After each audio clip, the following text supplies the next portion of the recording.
It is Monday, and that means it's time for some news.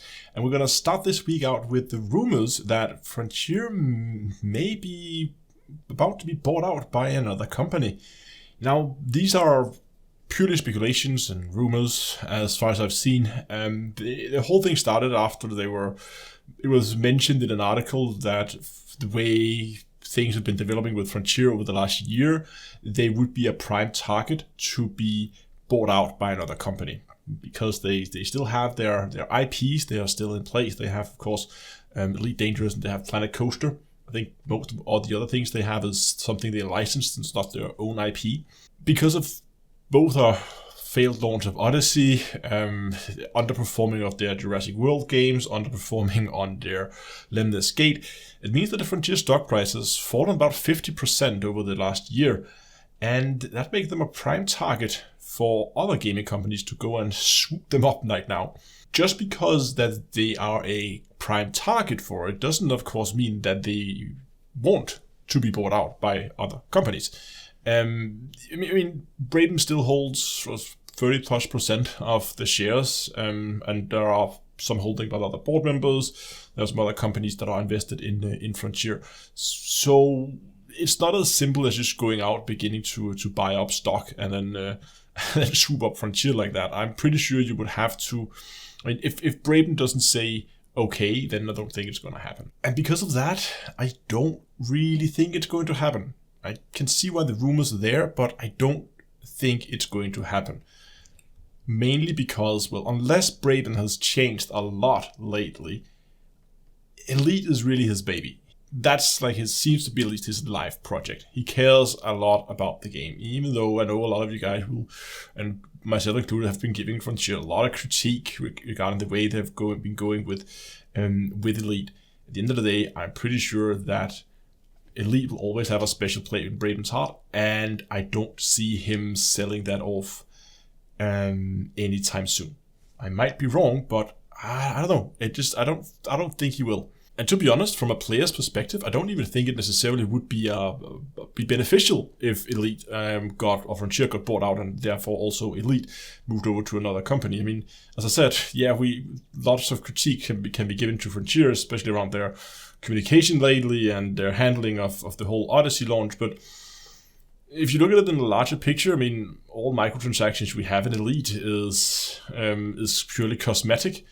And because we don't know who potentially could be a potential buyer of Frontier, I mean, I would hate to see either Elite or any future Elite games being turned into a like loot box, random microtransaction thing with premium ships that you can only buy for real money. That would just be terrible. So far Frontier has kept that to the straight and narrow. And I don't see them change that anytime soon, even if they were to make an Elite Dangerous 2, whatever that game's going to be called. But I don't know. Personally, I can see why the rumors are there, but I don't necessarily think that Braben is going to sell. Let's jump over to Star Citizen, where there's a number of different things happening at the moment. Of course, we currently have the free fly event, meaning that everybody can now log in and play Star Citizen. If they want, they can do that until the end of the month.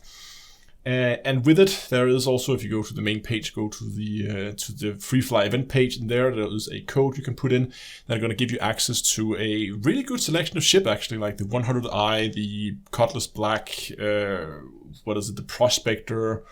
There's two more, but there's a really good selection of ships you get access to. You can play here doing the free fly event to really give you a good feeling for many different aspects of the game. But not only that, we now also have started on the 17th, I think. We both have Jumptown 2.0 running, and also the Ninetales Lockdown event is also running. Like Ninetales Lockdown is a combination, like a hybrid PvE event, where there's two sides that are fighting against each other, and you can, as a player, choose which side you're fighting on. So you can potentially fight against other players if they choose the opposite side of you, but there are also NPCs that can be fought against. So it's kind of a hybrid PvE event. But there's also Jumptown, where you are fighting over control of of a drug lab basically, and you're fighting against other player teams or teams or groups of other players. It might be it's just a one player, it might be a group of 50 players, who knows? Well, probably not, that would be the entire server, but you get my point. Both of those events are running at the moment, and they're going to be alternating back and forth between the two. So it's going to be one day with Jumptown, one day with Ninetales, and then they're going to swap back and forth, and they're going to run for different time zones and different time periods. The full timetable is available over on the Discord server at discord.d2ea.com. In the Star Citizen news, there is a full list of all the different times when the different events are happening. And if you are interested in joining the free fly event, you can do that at getstarcitizen.d2ea.com. Links for everything in the description, as usual.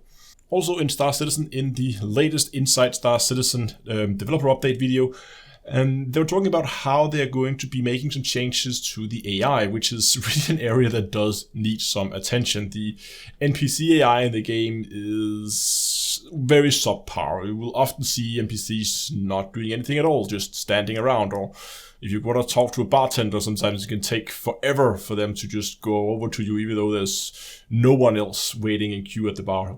Maybe that's a little bit too realistic compared to how it is in the real world, but at the very least, the NPC AI is going to get a overhaul, not only allowing them to more easily traverse around cities and stations, but also across planets. I would assume on a variety of different vehicles, so that you're going to see a lot more life out and about on the planets, and then maybe not going to feel as barren. I mean, some of the planets, it makes sense that they're barren, but taking a planet like ArcCorp, which is supposed to be like a city-wide, also a planet-wide city, I would expect to see quite a bit of activity all across the city. So it would be nice to get some more life into the planet, get some more activity going on from the NPCs. Exactly when that is planned, I'm actually not sure, but that should be something we should be seeing in the hopefully not too distant future. Finally, for the live stream tomorrow, I've been looking for a new project in Elite to start, and I still have my exploration. I'm still trying to get towards my final target there. It's going to take a while, but I wanted to have another project going on. I feel like I want to do another ship build, and I don't know, I really have most things covered and didn't really have anything. So what I decided to do is to go and build myself an anti-Xeno Sidewinder. We're going to take a Sidewinder, and I'm going to try to build it up to a anti-Xeno Thargoid killing machine, and then we're going to kill some Thargoids with it. That project should be quite a bit of fun. I'm not the best anti-Xeno pilot in the world. Far from, actually. So we'll see how that goes. This might end up with quite a few rebuys, but again, it's a Sidewinder. It should be pretty cheap. But anyway, I'm going to start the project on the live stream tomorrow. We're going to be looking at the build that I currently am looking to build, and maybe discuss it a little bit, get your guys' feedback on it, see what you guys think, and then we're going to go in game. We're going to begin collecting modules, getting everything up, getting things engineered, and then we'll take it from there. I don't know how far we're going to get doing the live stream tomorrow. It is a small ship, so there's not that many modules. Weapons don't need to be engineered, and so, I don't know, it's I think I'm going to go shield this too, so there's no shield generators or shield boosters, so it should be okay, I think, in terms of how much engineering there needs to be done. So hopefully we can make it finished tomorrow, but if not, then it's just going to be a multi-stream project that's going to happen over the next coming month, and eventually, hopefully, there should be a live stream and a video of me going out killing some Thargoids in a Sidewinder. We'll see how it goes. That's all going to happen, of course, as usual on YouTube and on Twitch, and it's going to be live streamed at 8 o'clock in game time. I hope we'll see you there. That's been it for this week. Thanks so much for watching, and until next time, I'll see you guys in space.